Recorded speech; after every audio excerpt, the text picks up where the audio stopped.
Selamat malam, sahabat pembelajar. Bagaimana kabar Anda malam hari ini? Semoga Anda dalam keadaan sehat dan tentu saja selalu bahagia dalam menjalani kehidupan ini. Kembali saya Dewa menjumpai Anda di seminar online yang diselenggarakan oleh Indonesia Belajar. Untuk Anda yang belum mengenal Indonesia Belajar adalah sebuah media untuk belajar yang berisi motivasi, inspirasi, dan tentu saja pengetahuan dari para narasumber terbaik Indonesia. Untuk Anda yang ingin download aplikasi mobile Indonesia Belajar, silakan Anda download di Google Play Store ataupun Apple App Store. Di website Anda juga bisa klik website kami di indonesiabelajar.id. Anda bisa follow Instagram kami di indonesia_belajar.id. Dan untuk Anda yang belum follow Instagram Bu Eli Susanti, Anda bisa langsung follow di elisusanti.as.a.coach. Ya, baik sahabat pembelajar, seperti biasa di setiap Rabu malam, jam 19, kita akan ngobrol bersama Ibu Eli Susanti. Beliau adalah seorang life coach yang sudah banyak pengalaman membantu menyelesaikan permasalahan banyak orang. Ya, oke. Jadi kalau ada salah satu Anda atau semua yang sedang memiliki masalah, nanti bisa ngobrol banyak dengan Bu Eli. Kita sapa dulu Bu Eli. Selamat malam Bu Eli. Selamat malam Pak Dewa. Ya, oke. Sehat ya Bu ya? Sehat Pak. Sehat. Bapak juga sehat ya? Sehat. Oke, yang penting itu. Oke Bu Eli, malam hari ini kita akan bahas mengenai let's talk about self-love. Mencintai diri sendiri membuat kita mencintai hidup. Apa itu mencintai diri sendiri dan bagaimana mewujudkannya? Nah, nanti Bu Eli akan memaparkan dan kita bisa tanya jawab ya Bu Eli ya. Dan bisa sharing juga nanti sekalian untuk sahabat pembelajar bisa tulis di Zoom group chat atau lebih asik lagi, lebih seru lagi Anda bisa buka mic dan sekaligus buka kamera. Baik Bu Eli, langsung saja saya dan teman-teman sahabat pembelajar ini juga ingin tahu ini apa yang dimaksud dengan let's talk about self-love. Silakan Bu Eli. Oke, terima kasih Pak Dewa. Selamat malam teman-teman, saya menyapa dulu. Ya, untuk yang sudah biasa datang di Rabu malam, selamat datang kembali. Yang baru datang, selamat datang dan salam kenal yang belum kenal. Saya juga pengen nyapa, halo Yaya, itu anaknya ya usia berapa sekarang? Udah lama banget kita nggak ketemu ya. Ketemunya malah di Zoom. Oke. Ini ada beberapa teman yang saya mungkin baru lihat. Ada Ibu Lucy ya. Kemudian ada Ibu Saya udah Ibu sering. Mary. Ibu Lucy Sering Ibu Lucy beberapa udah sering. tolong. Oh, oke. Baru kelihatan fotonya. Welcome back. Selamat datang kembali. Nah, oke. Ya, kita malam ini mau ngomongin tentang self-love. Saya pengen tanya dulu nih sama teman-teman yang mau berpartisipasi di chat mungkin ya, atau boleh buka mic. Selama ini apa sih pemahamannya tentang self-love? Dengan segala hormat, yang saya mau terima jawabannya bukan self-love adalah mencintai diri sendiri, Bu. Ya, saya tahu itu terjemahannya gitu ya. Oke, jadi apa sih yang dipahami tentang self-love selama ini? Apa? Padahal kita sering mendengarkan kata-kata itu. Kayaknya kemarin saya diundang juga untuk jadi narasumber di podcast ya, berbicara tentang wanita, tentang pernikahan. Itu dibahas juga ujung-ujungnya tentang self-love. Bahwa oke, sebelum kita masuk ke dunia pernikahan, alangkah baiknya kalau kita sudah mencintai diri sendiri dan kita sudah merasa utuh. Nah, sebenarnya apa sih self-love itu? Apa sih arti mencintai diri sendiri? Ada yang ingin sharing atau boleh bantu saya sharing? Saya ingin tahu nih, teman-teman pemahamannya apa tentang mencintai diri sendiri? Apakah mencintai diri sendiri sama dengan menjadi egois? Apakah mencintai diri sendiri artinya mengedepankan diri sendiri dibandingkan orang lain? Apa maksudnya? Menghargai diri sendiri dari Julia, terima kasih. Menghargai dan menjaga hati, pikiran, dan badan kita sendiri dari Listia Yaya, thank you. Apa? Berarti mencintai diri sendiri, menghargai diri sendiri. Oke. Dari Pak Roni, berdamai dan mengampuni diri sendiri atas apapun yang pernah dilakukan di masa lalu. Karena kita tidak lepas dari kesalahan. Terima kasih Pak Roni. Dari Mega, mengenal karakter diri dan bisa menerima kekurangan dan kelebihannya. Thank you. Dari Yesi, menerima diri sendiri. Oke. Dari apa yang teman-teman sudah bagikan di sini, kira-kira berdamai, mengampuni diri, menerima diri sendiri, kemudian menghargai, kemudian menjaga hati dan pikiran. Kira-kira mudah atau tidak mudah?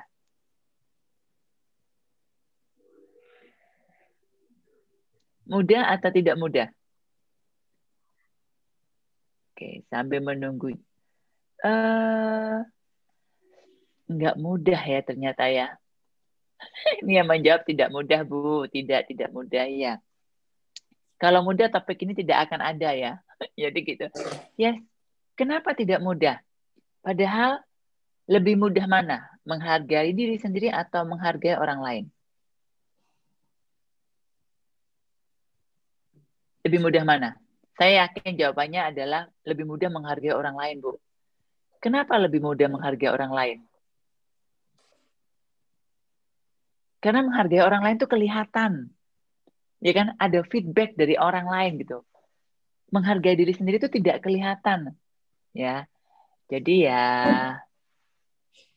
begitu yang terjadi pada umumnya. Saya bilang pada umumnya, tidak semua orang lebih mudah menghargai orang lain, tetapi pada umumnya orang itu lebih mudah menghargai orang lain daripada menghargai diri sendiri. Nah, saya akan memulai dengan sebuah cerita. Cerita ini saya dapatkan, seingat saya pertama kali saya mendengar adalah di sesi meditasi. Ketika saya mengikuti retreat. Tetapi mungkin sudah banyak di tempat-tempat lain. Ceritanya adalah ada seorang ibu ini wanita karir, dia bekerja. Hari itu adalah hari ulang tahunnya. Ibu ini berulang tahun dan dia ingin sampai di rumah secepat mungkin. Karena sebenarnya dia ingin merayakan ulang tahun bersama keluarganya. Tetapi karena ibu ini bekerja dan ekonominya adalah ekonomi yang menengah, maksudnya bukan yang kaya banget, artinya dia sampai rumah harus memasak dulu, memasak makanan sendiri. Dia sudah beli kue tar untuk dirinya sendiri. Dia punya 1 orang anak. Jadi dia membayangkan malam itu dia akan makan bersama suaminya dengan anaknya. Setelah dia masak dan makan, kemudian akan potong kue, ya merayakan ulang tahun sederhana, kecil-kecilan gitu. Nah, ternyata hari itu ada kejadian yang tidak terduga. Bosnya minta dia lembur. Karena dia harus melembur, dia terlambat dari jadwal yang dia rencanakan. Ketika dia pulang, dia harus berhenti ke supermarket untuk beli 1 bahan masakan, ya. Nah, jadi dia buru-buru, melakukannya itu buru-buru. Di supermarket antriannya panjang. Karena dia gelisah, begitu dia selesai bayar, kemudian dia balik badan, dia nabrak orang. Barangnya dia jatuh berantakan. Nah, ketika dia kejadian itu terjadi, dia minta maaf sama orang itu. Maaf, saya buru-buru soalnya. Sorry, tadi saya nabrak. Nah, singkat cerita, ibu ini masuk ke mobil dan ketika dia masuk ke mobil, tanpa sengaja dia kebawa barang orang yang tadi. Nah, karena merasa tidak nyaman, ibu itu kembali lagi ke supermarket untuk berniat mengembalikan barangnya. Dia titip ke kasir. Dia bilang kalau ada yang ambil barangnya ini. Tadi saya tidak sengaja saya ambil barang ini karena saya nggak beli barang ini. Dan dia balik lagi. Nah, begitu dia balik badan, dia nabrak orang lagi. Dan kembali lagi dia minta maaf. Sorry ya, saya buru-buru. Nah, sampailah ibu itu di rumah. Ketika di rumah, begitu dia buka pintu, anaknya dari balik pintu membawa bunga dan mengucapkan, "Selamat ulang tahun, Ibu." Ibunya kaget. Barangnya jatuh semua. Ketika barangnya jatuh, ibunya langsung marah. "Kamu nih ngagetin Ibu. Sampai barangnya jatuh berantakan, Ibu buru-buru mau masak." Oke, apa yang kita pelajari dari cerita ini? Ketika ditabrak oleh orang lain, kita dengan mudah minta maaf. Tetapi ketika kita ditabrak oleh orang yang kita dekat, yang dekat dengan kita lebih mudah emosi. Siapa yang sering mengalami itu? Kepada orang lain bisa lebih sabar, kepada anak sendiri pasangan sendiri atau orang tua sendiri lebih tidak mudah sabar. Orang yang dekat dengan kita, biasanya emosinya kita lebih mudah terpicu. Nah, itu orang yang dekat, keluarga. Bayangkan diri kita sendiri. Ini yang paling dekat dengan kita. Diri ini kan paling dekat dengan kita. Bagaimana lebih mudahnya emosinya kita tidak terkontrol. Ya, saya memberikan gambaran ini dulu ya. Dengan orang lain kita lebih mudah. Lebih mudah sungkan, lebih mudah dan segala macamnya gitu, lebih mudah minta maaf, lebih mudah oke lah nggak apa-apa ya. Ke keluarga sendiri, ke anak sendiri, ke pasangan sendiri mungkin lebih banyak tuntutan. Oke. Nah, bayangkan diri kita. Ini paling deket nih. Kemana-mana bareng, 24 jam. Kalau umurnya sudah 40 tahun, setiap detik bareng, nggak pernah pisah. Paling dekat. Menemani dari lahir diri kita. Bagaimana kita memperlakukan diri kita dibandingkan orang lain. Nah, itulah mencintai diri sendiri. Mencintai diri sendiri bagi saya adalah menerima keunikan kita. Keunikan artinya kalau mau dibilang kelemahan, kelebihan, boleh saja. Saya memilih kata unik. Jadi mencintai diri sendiri adalah menerima keunikan kita, menghargai diri kita, dan mengizinkan kebahagiaan datang dalam hidup kita, dalam diri kita. Itu makna mencintai diri bagi saya. Oke, saya akan mengulanginya ya. Jadi makna bagi saya mencintai diri sendiri adalah menerima keunikan diri sendiri, menghargai diri sendiri, dan mengizinkan kebahagiaan datang dalam hidup kita. Nah, karena banyak sekali orang yang lupa mengizinkan kebahagiaan datang. Maunya itu kalau kepada diri sendiri itu harus bagus, harus yang nomor satu. Nomor satu bukan kata yang tepat ya, tapi maksudnya harus ada standar-standar yang dipenuhi agar saya cukup layak diterima. Diterima oleh siapa? Karena ketika kita bilang cukup layak diterima, artinya ada standar tertentu. Sedangkan kepada diri sendiri, apakah kita perlu menetapkan standar? Ya, jadi itu yang saya memberikan perenungan ini kepada teman-teman yang ada di sini. Coba direnungkan. Sejauh apa selama ini saya mencintai diri saya sendiri? Saya yakin. Teman-teman sudah punya rasa mencintai diri sendiri. Apakah kadarnya cukup atau kurang? Atau bahkan sebenarnya timbul tenggelam? Pasti ada prosesnya. Tetapi saya sangat yakin semua dari diri kita sendiri pasti punya rasa mencintai diri sendiri. Ya, hanya sebesar apa, sekecil apa, timbul tenggelam. Nah, itu setiap orang akan berbeda. Karena setiap orang punya jalannya masing-masing. Itu sebabnya tadi saya bilang menerima diri sendiri yang unik. Perjalanan hidup kita pun unik. Tidak sama dengan yang lain. Yang paling gampang. Yang paling kelihatan lah. Yang satu kulitnya putih, yang satu kulitnya lebih hitam. Lebih eksotik gitu ya. Nah, yang satu matanya lebih kecil, lebih sipit, yang satu matanya lebih besar. Itu kan keunikan. Dan ketika kita terjebak dengan standar yang ditetapkan oleh lingkungan atau oleh sosial, kita mulai membandingkan diri sendiri. Kok mata saya sipit ya? Kok kulit saya tidak seputih yang standar orang pada umumnya? Kok saya tidak tinggi pada orang yang ditetapkan oleh standar yang diterima oleh orang umum yang dibilang bagus? Kok saya tidak selangsing standar yang kita tetapkan untuk diri kita sendiri? Dan segala macamnya. Yang ingin saya katakan adalah tidak ada yang salah kita berusaha menjadi langsing seperti yang kita anggap bagus. Tidak ada yang salah kita berusaha untuk istilahnya menjaga diri lebih sehat seperti orang-orang yang bilang itu sehat. Misalnya mau makan sehat, mau makan vegetarian, mau makan food combining, apapun itu tidak ada salahnya. Semua itu boleh-boleh saja selama didasari dengan sebuah kesadaran. Ini adalah untuk membuat diri saya menjadi lebih baik. Ini saya lakukan untuk diri saya agar saya lebih bahagia tanpa membandingkan dengan yang lain. Nah, Yang menjadi bumerang atau yang menjadi kebalikannya dari mencintai diri sendiri adalah ketika kita melakukannya dengan dasar untuk diterima oleh lingkungan, untuk mendapatkan pengakuan dari orang lain, karena kita merasa kita tidak cukup, karena kita merasa kita kurang cantik, karena kita merasa kurang langsing, karena kita merasa lebih jelek atau lebih tidak cantik.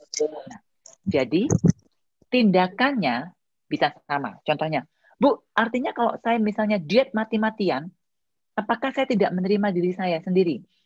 Apakah artinya saya tidak mencintai diri saya sendiri? Belum tentu. Cek dasar motivasinya kenapa kita mau diet. Bu, apakah kalau saya berusaha keras, saya mau jadi vegetarian, atau saya berusaha keras agar saya food combining, apakah artinya saya tidak menerima diri saya? Belum tentu. Cek dasar motivasinya. Bu, kalau saya, ini nih yang paling sering kemarin nih. Bu, kalau saya misalnya botox, atau saya mau melakukan operasi lah yang ekstrim ya, operasi wajah, apakah artinya saya tidak mencintai diri saya sendiri? Apakah saya tidak menerima keunikan saya sendiri? Jawabannya belum tentu. Hal-hal seperti itu tidak bisa menjadi ukuran atau kita lihat dari luar apakah orang itu mencintai diri sendiri atau tidak. Yang tahu hanya kita di dalam. Motivasi melakukannya adalah apa? Apakah motivasinya untuk membuat diri kita lebih baik tanpa membandingkan dengan orang lain, itu memberikan kepuasan sendiri, ya? Atau sebenarnya kita melakukan itu untuk mendapatkan pengakuan dari orang luar karena kita merasa kurang, karena kita merasa ada yang salah di dalam diri kita, ya? Saya punya satu teman yang unik menurut saya. Orangnya cantik banget. Orangnya pede banget. Dan saya memahami bahwa orang ini adalah orang yang mencintai dirinya sendiri. Tetapi orang bilang, enggak loh. Dia tuh coba lihat. Dia loh, sulam alis, sulam bibir. Kemudian dia sekarang, karena dia sekarang sudah punya cukup uang, dulunya dia nggak terlalu punya uang, sekarang sudah bisa bekerja dan punya penghasilan, tambahlah perawatan wajahnya. Saya nggak tahu apa aja ya istilahnya ya, yang pencerahan lah, apa segala macam gitu ya. Jadi banyak istilahnya. Apakah itu tanda-tanda dia tidak mencintai diri sendiri? Belum tentu. Bisa saja itu adalah indikator dia mencintai diri sendiri. Dia memanfaatkan sumber daya apa yang dia punya untuk merawat dirinya. Tetapi ketika dia tidak punya uang, dia tidak memaksakan itu terjadi. Dia tetap happy, dia tetap menerima dirinya sendiri. Ketika dia punya uang dan berlebih, kenapa tidak? Kalau tidak terjadi pun tidak apa-apa. Dan tidak buru-buru dan tidak membabi buta. Dia mencari yang cocok untuk dirinya, dia mencari keunikannya. Oke, kayaknya ya adalah sedikit kerut gitu ya. Saya punya uang, cari informasi sana-sini. Bolehlah coba-coba gitu. Gimana caranya wajah saya lebih tetap awet muda. Apakah dengan berusaha tetap awet muda artinya tidak mencintai diri sendiri? Belum tentu. Saya bilang belum tentu apa? Tergantung dasar motivasi melakukannya. Itu apa? Ya. Selama orang itu menerima keunikannya, menghargai dirinya sendiri, dan mengizinkan dirinya bahagia, saya tetap mengkategorikan orang itu mencintai dirinya. Dengan caranya yang unik. Dengan caranya yang berbeda. Setiap orang tidak sama. Kita tidak bisa memaksakan. Mencintai diri sendiri itu artinya sealami mungkin. Nggak boleh pakai obat-obatan. Begini-begini. Tua ya tua. Nggak boleh pakai semir. Kalau pakai semir itu artinya nggak mencintai diri sendiri. Masa nggak mau mengakui bahwa ubanan gitu ya. Itu tidak bisa menjadi ukuran. Yang menjadi ukuran adalah motivasinya, dasar ketika kita melakukannya. Dan hanya kita yang bisa tahu. Hanya kita yang bisa merasakannya. Oke, sampai sini saya ingin membuka percakapan atau kalau ada pertanyaan.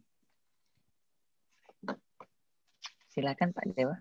Ya, baik. Terima kasih Bu Eli. Untuk sahabat pembelajar, bagaimana? Ada yang ingin bertanya? Atau sharing mungkin tentang bagaimana mencintai diri sendiri. Bu Listia. Oke. Lagi sama si kecil. Iya. Ah, Kalau tidak ada, saya akan melanjutkan apa? oh ini ada Bu Listia. Asik menyimak sungguh-sungguh. Oke. Terus jadi gini, jadi ciri-cirinya apa, Bu? Ciri-cirinya begini. Yang pertama, jangan pernah menilai. Sebelum saya masuk ke ciri-ciri, yang pertama, jangan pernah menilai orang lain apakah orang lain itu sebenarnya mencintai dirinya atau tidak, tanpa kita pernah berbicara intim, berbicara dekat atau dalam dengan orang itu. Karena kita tidak bisa menilai orang itu mencintai dirinya atau tidak hanya dari perilakunya di luar. Ya. Salah satu atau beberapa hal yang kita bisa cek ke diri kita sendiri ya, bukan untuk mencek orang lain ya. Cek ke diri sendiri adalah kenapa saya belum bisa menghargai diri saya sendiri adalah ketika kita ketika kita selalu tidak bisa berkata tidak, ketika kita tidak bisa menolak sesuatu, sedangkan di dalam dirinya kita ada penolakan yang besar, pemberontakan yang besar, sebenarnya kita tidak mau. Bukan berarti orang yang tidak bisa berkata tidak itu artinya tidak mencintai diri sendiri, tidak. Ingat kata belakangnya ya. Ketika orang itu tidak bisa berkata tidak, tetapi dia happy-happy saja, dia melakukannya dengan senang hati, dan dia bahagia, dan dia tidak merasa dirugikan, ya itu bagian dari dia membahagiakan dirinya. Ya, tetapi ketika sebenarnya kita tidak bisa mengatakan tidak, sedangkan di dalam hatinya kita ingin berkata tidak. Atau kita mengorbankan kepentingan kita yang sangat penting untuk kepentingan orang lain. Yang sangat penting ini, mengorbankan kepentingan diri sendiri itu untuk orang lain, jangan disalahartikan artinya, kalau gitu saya nggak boleh dong Bu, mengorbankan diri sendiri untuk orang lain. Belum tentu. Contoh ya, mengorbankan diri sendiri untuk anak. Boleh nggak? Apakah itu artinya saya tidak mencintai diri saya sendiri? Enggak juga gitu. Karena itu adalah salah satu kebahagiaan dalam hidup kita. Nah, hanya saja mengorbankan dirinya ini yang harus dimaknai. Apa sih arti mengorbankan dirinya? Itu kan ya. Ada orang kan yang mengorbankan dirinya itu bukan untuk anak misalnya. Tetapi bahkan untuk teman yang tidak terlalu dekat. Dia harus misalnya mengorbankan uangnya, mengorbankan waktunya, mengorbankan karirnya, atau bahkan mengorbankan pernikahannya. Misalnya begitu. Nah, itu yang harus kita lebih bijaksana ketika kita menggunakan kata-kata jangan sampai mengorbankan kepentingan diri untuk orang lain. Orang lain ini siapa? Sampai sedalam apa kita mau mengorbankan sesuatu? Dan cek apakah ketika kita melakukannya, kita benar-benar bahagia. Bukan pura-pura bahagia. Selama kita benar-benar bahagia, ya mungkin itu adalah salah satu cara kita mengizinkan kebahagiaan datang dalam hidup kita. Oke. Oke, Bu. Ini ada beberapa yang sudah masuk chat, Bu. Bu Yesi tadi komentar ternyata selama ini salah persepsi. Ya. Oke. Terus ada Pak Roni Kustendro, berlawanan dengan contoh tadi, kalau seseorang tidak memperhatikan penampilannya sendiri, apakah berarti dia tidak mencintai dirinya sendiri? Jawabannya bisa ya, bisa tidak, Pak. Tergantung motivasinya. Ketika dia tidak memperhatikan penampilan diri sendiri, tergantung motivasinya. Misalnya gini, motivasinya karena merasa tidak berharga, karena merasa tidak layak untuk cantik, karena merasa apa gitu. Dan karena tidak memperhatikan diri sendiri kan kita yang lihat. Nah, sedangkan misalnya orang ini, kita menganggapnya dia tidak memperhatikan diri sendiri, tetapi orangnya bahagia. Atau sebenarnya dia tidak memperhatikan diri sendiri karena dia merasa lebih banyak prioritas yang perlu dikerjakan dibandingkan memperhatikan penampilan. Penampilan ya, saya nggak bilang kesehatan, tapi penampilan. Misalnya, katakanlah ibu yang punya anak 5, dan dia harus bekerja. Kemudian, dia tidak punya pembantu, tidak ada waktu untuk memperhatikan dirinya sendiri, tapi hidupnya bahagia. Apakah bisa dibilang dia tidak mencintai dirinya sendiri? Bahagia dalam arti dia aktif, dia juga jadi orang baik, dia dan segala macamnya. Dia tidak sempat saja memperhatikan penampilan dirinya. Ya, itu sebabnya di sini saya mengajak teman-teman untuk kembali merenungkan tentang arti mencintai diri sendiri. Tidak menghakimi orang lain atau melihat dari penampilan luar. Saya hanya mengajak untuk merenungkan makna itu tadi. Menerima keunikan diri sendiri, menghargai diri sendiri, dan mengizinkan kebahagiaan datang. Oke, saya mengambil contoh dari Pak Roni. Kalau misalnya seseorang tidak memperhatikan penampilan diri sendiri, apakah dia tidak mencintai diri sendiri? Oke, saya ambil contoh yang tadi ya, kasusnya ya. Ini kisah nyata klien saya. Anaknya 5, tidak punya pembantu, dan harus bekerja karena penghasilan suaminya tidak cukup. Tetapi, maksud saya begini, apakah dia menerima keunikannya? Ya, dia menerima bahwa dia punya anak 5, tidak ada waktu untuk sosial media, tidak ada waktu untuk arisan, tidak ada waktu untuk AHY, dan dia bahagia untuk itu. Dia tidak pernah membandingkan hidupnya dengan orang lain. Dia menerima bahwa ini hidup saya, ini adalah perjalanan hidup yang harus saya jalani. Dia tidak pernah mengeluh dia harus bekerja untuk menambah penghasilan dari pasangannya yang tidak cukup untuk 5 anak. Dia melakukan apapun yang dia bisa untuk membantu pasangannya. Tidak mengeluh sedikit pun. Dan karena itulah dia tidak punya waktu untuk memperhatikan penampilannya. Tapi dia tidak merasa minder. Maksudnya ketika dia keluar bersama kita-kita gitu ya, dia tidak merasa bahwa, waduh gimana nih baju saya jelek apa tidak. Dia juga tidak merasa tidak pede, dia baik-baik aja. Dengan apapun yang dia gunakan, dengan kondisinya dia yang mungkin tidak bermake up, rambutnya cuma dikuncir begini. Kayaknya ya baik-baik aja bagi dia. Ya. Bahkan pernah satu saat sempat bercanda dengan gini, sorry ya aku nggak sempat mandi. Tapi aku mau ketemu kalian, oke ya. Aku cuma punya waktu 30 menit. Aku pengen ketemu after that, aku harus ngurusin anak-anak. Tapi aku nggak sempat mandi. Dan dia keluar begitu saja. Semoga ini menjawab ya Pak Roni. Kalau ada yang menggelitik lainnya, silakan diketik Pak. Karena pertanyaan Bapak akan membantu kita punya pemahaman yang lebih. Ya, ini Pak Roni langsung komentar nih. Baik, terima kasih Bu Eli sudah jelas sekarang. Artinya kita perlu pahami dulu apa yang mendasari perilaku seseorang ini. Yes, betul. Ya, oke. Baik, terima kasih Pak Roni. Langsung ke Bu Lucy Rifai. Bagaimana mencintai diri sendiri dengan tidak timbul tenggelam? Apakah orang pelit itu berarti tidak menghargai diri sendiri? Oke. Tidak timbul tenggelam itu perlu latihan, Ibu. Perlu latihan maksudnya perlu kebiasaan.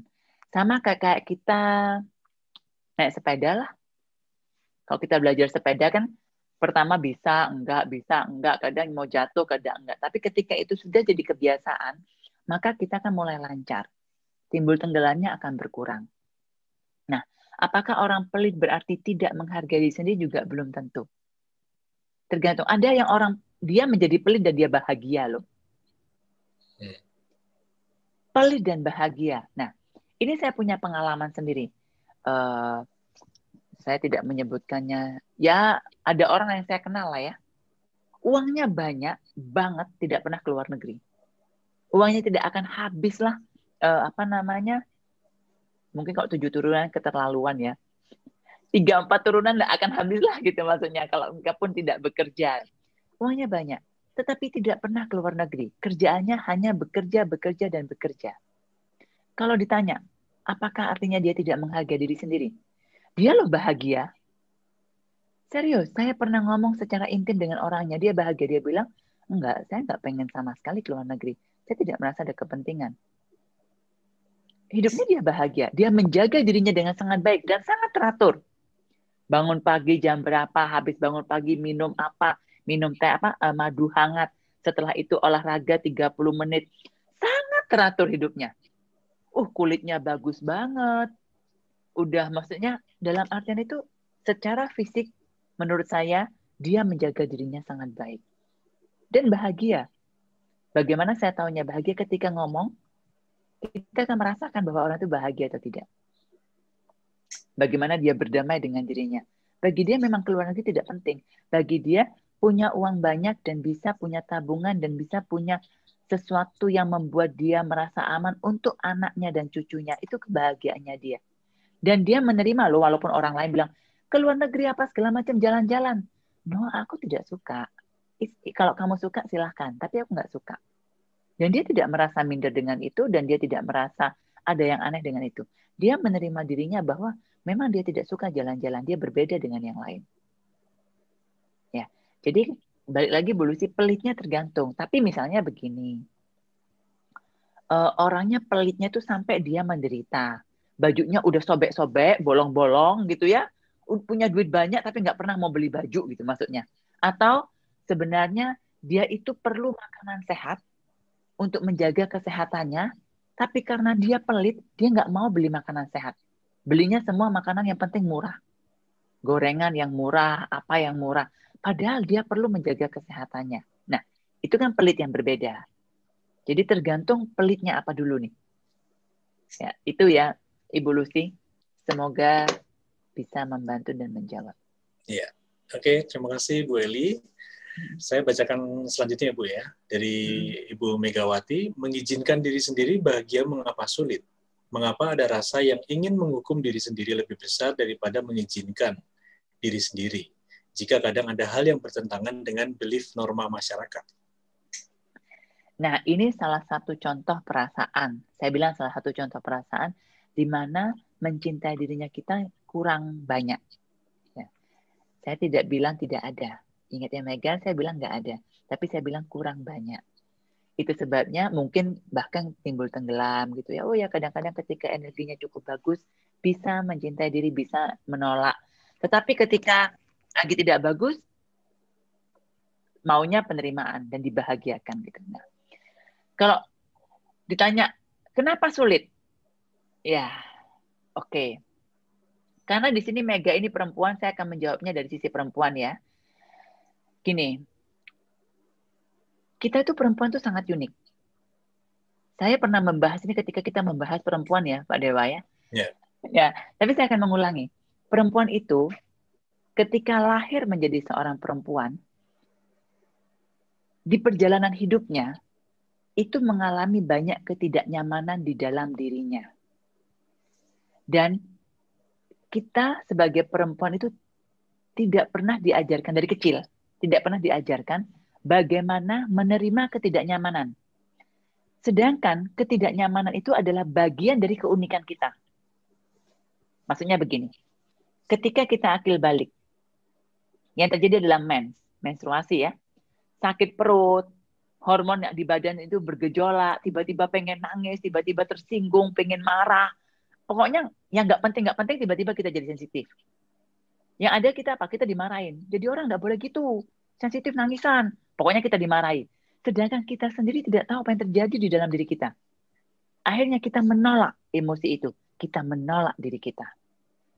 Kemudian belum lagi malu. Kalau tembus gimana nih? Pakai pembalut gak enak. Terus atau lupa bawa pembalut. Nah, ketika lupa bawa pembalut, kemudian tembus tuh yang dimarahin siapa? Kita. Makanya jangan lupa, sedia terus. Ini kamu salahnya sendiri. Pokoknya apapun yang terjadi dengan kita, kita dimarahin. Disalahin terus. Padahal kita sendiri tidak tahu kenapa itu terjadi di dalam diri kita. Kenapa kok saya bisa lupa ya? Kenapa saya tidak teliti? Kenapa saya tidak paham? Kita nggak tahu apa yang terjadi di dalam diri kita. Kita bahkan tidak bisa meminta IQ saya harus 140. Biar saya cerdas. Saya punya ingatan yang begitu luar biasa. Biar saya ingat semua hal gitu. Kita nggak bisa minta itu udah dikasih di dalam diri kita. Dan ketika itu terjadi, yang ada kita dimarahin dari kecil. Nah, akhirnya kita terbiasa untuk tidak menerima apa yang kita punya di dalam diri kita. Ya, pelan-pelan nih. Kemudian kita sebagai perempuan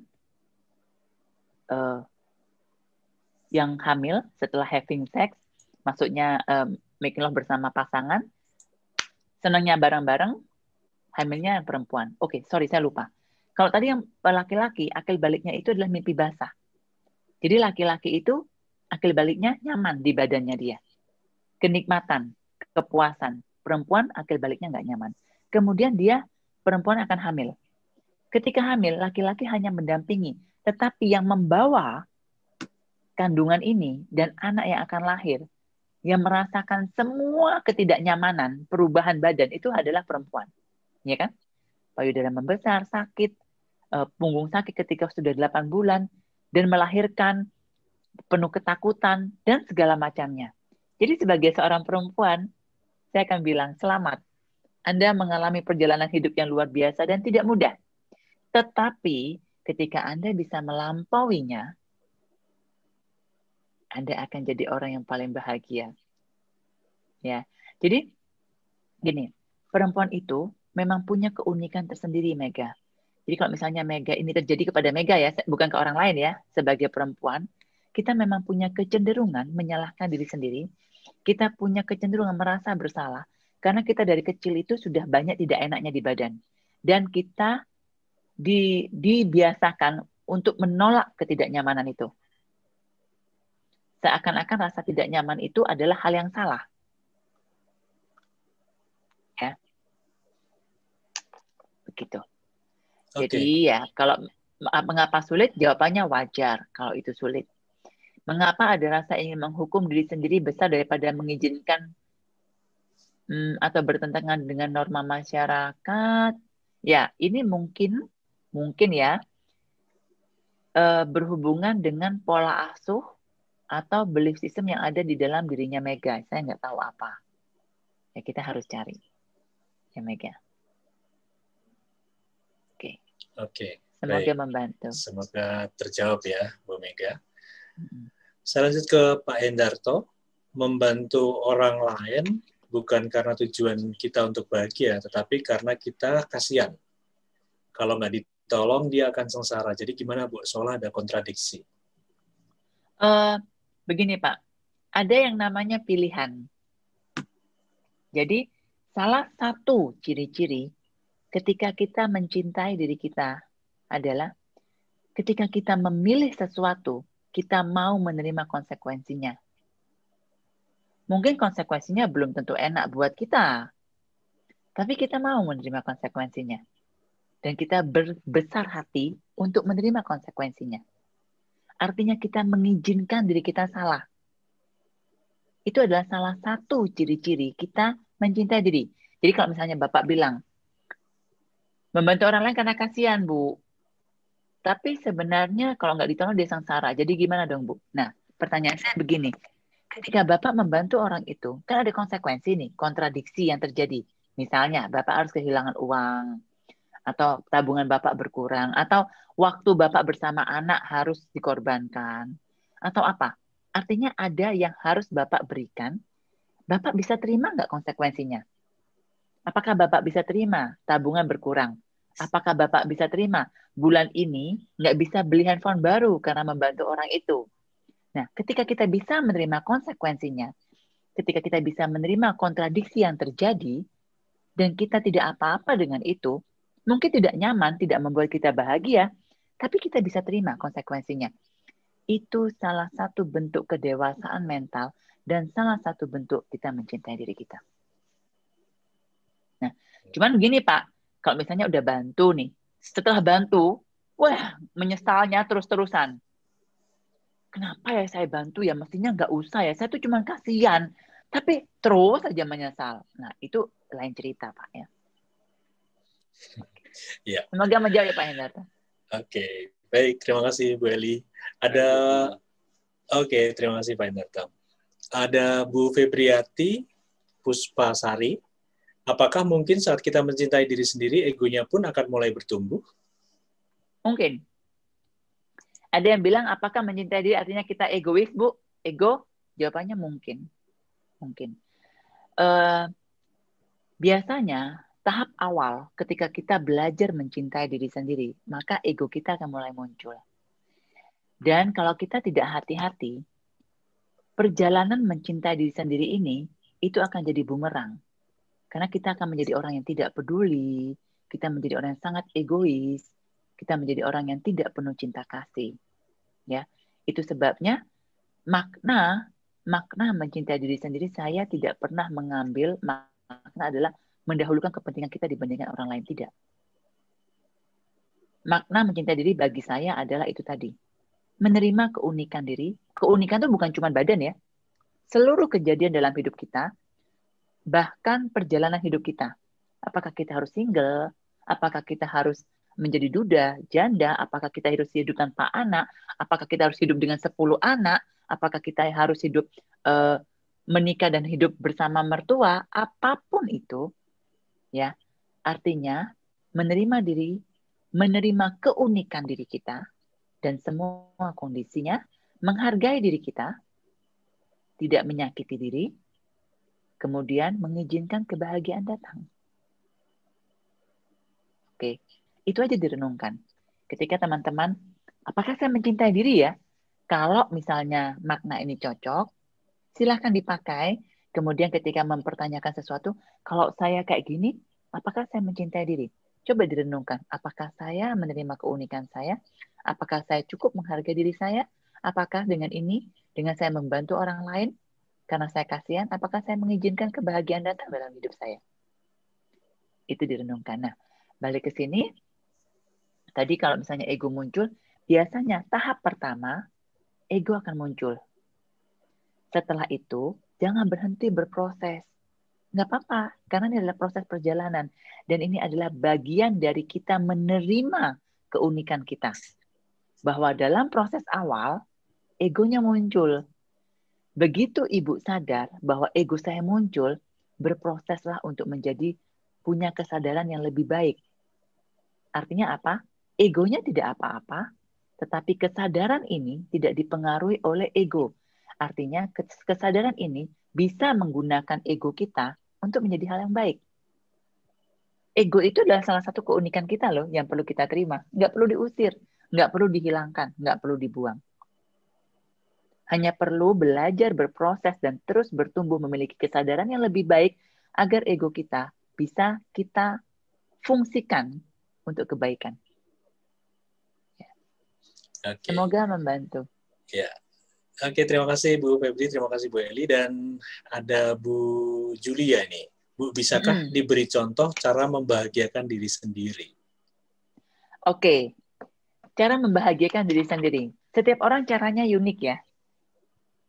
Saya cukup bahagia ketika saya pagi hari bisa bangun tidur kemudian melihat anjing saya ada di depan kamar, duduk manis nungguin saya keluar kamar.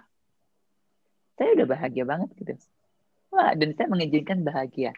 Jadi, bagaimana membahagiakan diri sendiri? Hanya kita yang tahu. Saran saya cuma begini, mulai dari hal yang sangat mudah dikerjakan.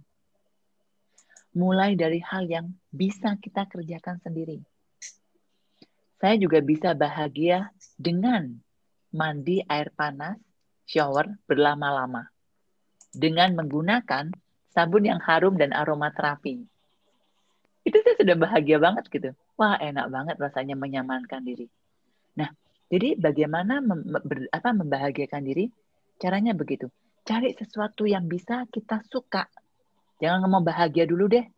Yang kita suka, kita senang, dan bisa membuat kita relief, dan bisa membuat kita nyaman, dan hal itu mudah kita kerjakan, dan hal itu mungkin kita lakukan. Sangat mungkin, tanpa orang lain. Nah, itu dulu caranya. Jadi kalau misalnya contoh cara membahagiakan diri sendiri, Julia, kondisinya akan beda-beda ya. Nah, contoh dari saya yang tadi itu. Ya. Jalan pagi, yoga, salah satu cara membuat saya membahagiakan diri saya sendiri, karena saya punya me time. Tetapi apakah yoga akan membahagiakan Yulia? Mungkin tidak. Saya nggak suka yoga, Bu. Kalau yoga saya stres. Dan jangan dilakukan. Cari caranya. Poinnya hanya itu. Pilih yang paling sederhana. Pilih yang mungkin dilakukan setiap hari, setiap saat, kapanpun kamu mau. Itu, dimulai dari sana dulu. Belajar pelan-pelan, nanti itu akan menggulung. Oke, semoga menjawab ya. Ya, oke, Bu Julia. Ini ada Bu Loisa juga. Bagaimana cara kita bisa berdamai dengan diri sendiri, Bu? Ibu, pertanyaannya singkat, jawabannya panjang. Bagaimana caranya kita bisa berdamai dengan diri sendiri? Yang pertama, mau dulu. Niat dulu. Kemauan dan niat itu harus kuat ya. Karena gini, berdamai dengan diri sendiri itu adalah proses bagi saya. Tidak bisa kita bilang, oke, saya mau berdamai dengan diri sendiri terus dalam 1 jam, dalam 1 hari, Bahkan mungkin dalam 1 tahun selesai gitu. Oke, tidak. Itu proses. Ketika kita berdamai dengan diri sendiri di satu titik, mungkin kita berproses dan kita akan mengalami sesuatu di mana kita perlu berdamai lagi dengan diri kita sendiri. Kemudian kita berproses lagi, kita bertumbuh, dan kita perlu berdamai lagi dengan diri sendiri. Oke, saya mau kasih hal yang lucu aja ya. Contohnya ya.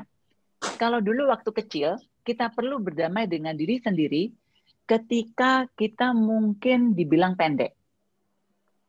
Semua orang bilangin kita pendek, gendut, kecil gitu ya. Gendut gitu maksudnya, atau gendut lah.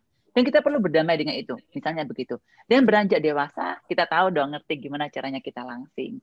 Dan segala macam. Ternyata berjerawat. Dan kita perlu berdamai dengan diri sendiri yang berjerawat gitu ya. Dan kemudian bertambah lagi usia, kita berkeriput gitu. Keriput, rambutnya putih. Dan kita perlu lagi berdamai dengan itu. Maksud saya itu. Jadi berdamai dengan diri sendiri itu adalah bukan sebuah satu kali perjalanan. Bukan. Tapi itu adalah proses hidup yang kita perlu lakukan terus-menerus. Ya, jadi ya caranya pertama niat dan mau. Kemudian cari satu aspek. Apa nih yang saya mau belajar dari aspek ini untuk saya mencoba berdamai dengan diri saya sendiri. Pilih satu aspek. Pilih yang paling mudah. Mulai dari sana dulu. Semoga membantu ya Ibu. Tadi yang bertanya siapa? Ibu Luisa. Ibu Luisa. Semoga membantu. Baik, sekarang saya ke Bu Yesi yang sudah nulis juga. Saya biasanya lebih merasa bersalah, menyalahkan diri sendiri karena misalnya merepotkan orang lain. Kayak sekarang, lagi sakit punggung, lebih banyak tiduran. Tidak bisa mengerjakan yang biasa saya kerjakan. Saya merasa tidak mencintai diri sendiri, soalnya ada rasa bersalah. Gimana nih, Bu? Pertama, Ibu Yesi, hargai rasa bersalahnya. Rasa bersalah muncul karena Ibu Yesi adalah ibu yang baik. Karena Ibu Yesi adalah istri yang baik. Karena Ibu Yesi adalah anak yang baik. Di mana Ibu Yesi selama ini melakukan banyak tugas untuk menjaga rumah tangga itu berjalan lancar. Jadi di sini rasa bersalah itu adalah hal yang baik di awal. Di awal. Ketika dia muncul, itu adalah sebuah indikasi karena merasa tidak nyaman. Ini kan harusnya tanggung jawab saya. Gara-gara saya sakit, saya tidak bisa kerjakan. Di awal inilah indikasi yang bagus. Nah, kalau dibawa terus-terusan, itu yang membuat kita tidak bisa bertumbuh. Dalam arti itu membuat kita, seperti yang Bu Yesi rasakan, gimana Bu? Kok saya jadi rasanya menyalahkan diri sendiri? Nah, saya ingin bertanya kepada Bu Yesi. Bu Yesi sakit, minta nggak? Bu Yesi minta sakit nggak? Nggak dong, pasti nggak. Ya. Oke. Kemudian, oke. Seandainya, anaknya ibu sakit, ibu rela nggak repot-repot untuk dia? Pasti rela. Oke. Seandainya orang tua ibu sakit, ibu rela nggak repot-repot untuk dia? Iya. Atau pasangan, pasti kita rela. Begitu juga orang-orang di sekitarnya Bu Yesi.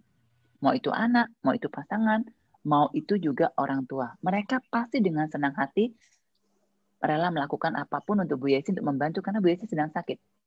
Dan kemudian, biasanya kita punya standar-standar yang harus dipenuhi.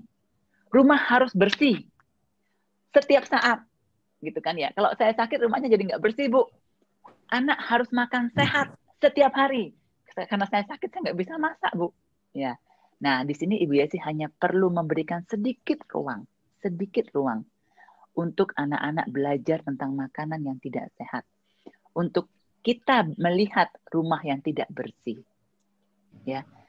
Memang tidak gampang Ibu untuk melepaskan standar-standar yang ada di dalam dirinya kita. Nah, tetapi coba lihat bahwa ketika Ibu sakit, Ibu tidak pernah minta. Kalau Ibu beragama, Ibu sakit pun atas izin Tuhan. Pasti ada rencana Tuhan di sana. So, kalau Ibu merasa bersalah, mohon maaf semaaf-maafnya, apakah Ibu akan menyalahkan Tuhan yang mengizinkan Ibu sakit? Enggak dong. Ya. Itu aja direnungkan dulu ya Bu ya. Dan semoga perenungan ini membantu Ibu melepaskan rasa bersalahnya. Ya Yesi? Oke, makasih Bu Eli. Oke, semoga cepat sehat. Ya. Iya, semoga cepat sehat dan bisa beraktivitas. Bu Eli sepertinya belum ada yang bertanya lagi. Oke. Waktunya kita sebenarnya sudah mau habis ya Pak ya. Yeah. Saya akan masuk ke sesi yang terakhir. Jadi kalau kita tadi bicara tentang mencintai diri sendiri, masih ingat kan maknanya apa? Menerima keunikan kita, semuanya, menghargai diri dan mengizinkan bahagia datang dalam hidup kita. Sekarang caranya gimana, Bu? Menerima diri sendiri, tadi sudah dijawab, tidak mudah ternyata Ibu. Mencintai diri ternyata tidak mudah. Apalagi mengizinkan bahagia. Gitu. Ya, saya cuma bilang yang pertama renungkan aja, kemudian niatkan. Setelah itu, belajar pelan-pelan. Menerima diri sendiri itu, yang paling gampang adalah jangan pernah membandingkan diri kita dengan orang lain. Saya bilang di mulut yang paling gampang. Kenyataannya tidak mudah. Terutama di zaman sekarang, anak-anak sekarang, kalau kita mau membantu anak-anak kita punya rasa percaya diri yang lebih baik atau menerima keunikan dirinya. Sosial media sangat berperan. Aduh, saya nggak bisa ngomong ya. Saya punya klien yang umur 16 tahun, kalau saya lihat anaknya itu cantik, cantiknya bukan cantik Barbie, tapi memang cantiknya itu cantik, kebetulan dia Chinese, yang bagus gitu mukanya. Tapi dia merasa matanya sipit, dia nggak cukup langsing, dan segala macamnya. Saya tanya, dari mana? Dari sosmed. Teman-teman saya seumuran saya tuh beratnya segini, Bu. Kemudian inilah dan segala macamnya. Nah, jadi yang pertama kali yang perlu dilakukan adalah jangan pernah membandingkan diri sendiri. Kalau tidak tahan, hindari jalur-jalur atau channel di mana kita biasanya membandingkan diri sendiri. Jadi kalau misalnya saya seringkali membandingkan diri sendiri ketika saya bertemu dengan teman-teman arisan. Kalau kita belum mampu di sana, jangan ketemu dulu deh. Hindari dulu deh.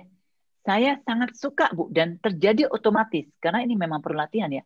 Membandingkan diri sendiri itu udah jadi kebiasaan gitu.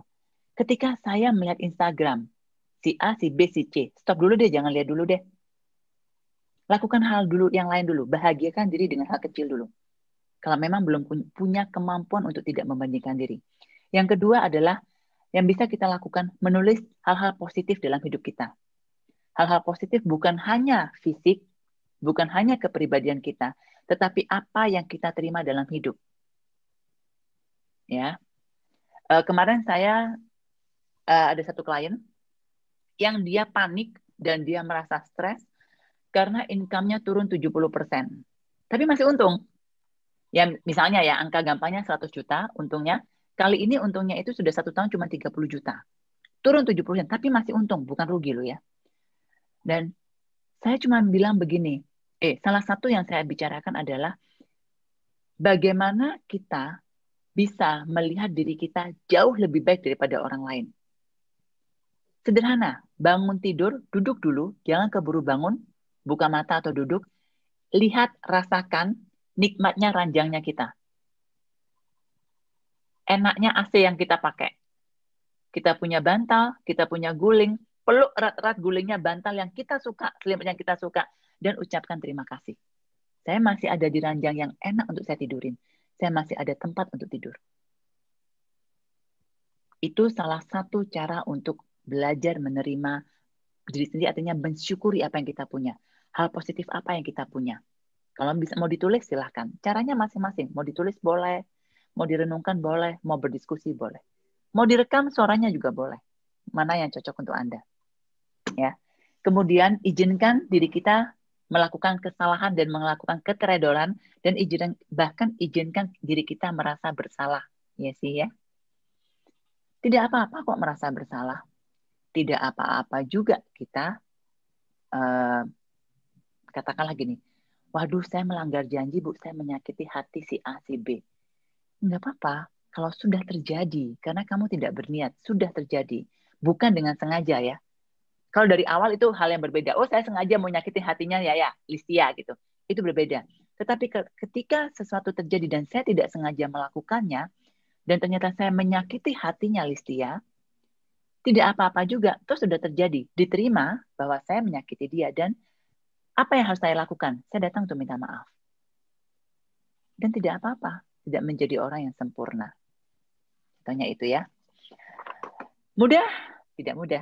Perlu latihan. Ya, mulai dari yang gampang. Saya selalu mengatakan mulai dari yang gampang. Mulai dari apa yang bisa Anda lakukan. Dan seperti biasa, saya pernah memberikan ini di sesi-sesi sebelumnya. Setiap hari Luangkan waktu, mau pagi, mau sore, mau malam, mana aja yang sempat. Lihat cermin, bilang, I love you, saya mencintai dirimu. Terima kasih sudah berada bersama saya selama ini. Terima kasih dan sekali lagi saya mencintai dirimu. Lihat wajah yang ada di cermin, tatap matanya. Bu, rasanya nggak enak, Bu. Banyak yang ngomong begitu, rasanya nggak enak. Nggak apa-apa. Di awal rasanya kagok. Di awal rasanya tidak enak. Di awal rasanya seperti orang gila. Lakukan. Coba lakukan. Setelah seminggu, setelah 2 minggu, rasakan perbedaannya. Ya. Lihat cermin. Lihat baik-baik orang yang ada di depan Anda di cermin. Kalau belum bisa ngomong, suara, ngomong aja dalam hati. Ngomong dalam hati, saya mencintai kamu, senyum. Terima kasih sudah berada bersama saya. Terima kasih, kamu baik sekali. Apapun yang ingin kamu katakan sebagai ungkapan bahwa kamu mencintai orang yang ada di cermin itu. Boleh ngomong apa aja. Dengan catatan lakukan setiap hari. 2 minggu aja. Ya. Mungkin itu bisa membantu pertanyaan dari siapa tadi lagi? Bagaimana caranya mencintai diri sendiri? Dari Febriati ya. Semoga bisa memberikan tips. Nah, sebagai penutup, self-care, bagian dari self-love adalah me time. Me time tidak harus sendirian. Me time bisa berarti Anda bersama orang yang bisa membuat Anda merasa berenergi, membuat Anda punya energi lebih, membuat Anda merasa berharga, membuat Anda merasa lebih bahagia, bisa dengan orang-orang itu, atau Anda hanya bisa sendirian ke spa. Saya sesimpel mandi berlama-lama di shower dengan sabun yang harum, sampo yang harum dengan essential oil, dan menikmati kesendirian. Bisa juga me time bersama anak yang paling kita sayang dan paling nurut, main bersama, apapun me time bisa dilakukan. Luangkan waktu untuk itu. Luangkan waktu untuk punya kesenangan untuk diri sendiri. Ya. Waktu saya habis, tapi sebelum saya tutup, saya ingin menyapa teman saya yang hari ini hadir. Halo Mas Widi. Mas Widi ini adalah pelukis. Iya, ada di Ubud. yang mau mampir ke Serambut Kopi di Ubud, silahkan hubungi Mas Widi ya. Thank you sudah join malam ini Mas Widi. Pak Dewa, boleh nih Pak Dewa. Mas Widi sekali-sekali diundang diwawancara nih Pak oleh Indonesia Belajar. Iya. Siap Mas Widi. Ini salah satu orang unik yang saya temui. Boleh kalau bersedia. Ya. Siap, jadi ahlinya menerima keunikan diri sendiri. Iya, ini salah satu contoh orang yang sedang menerima keunikan diri sendiri nih Mas Widi.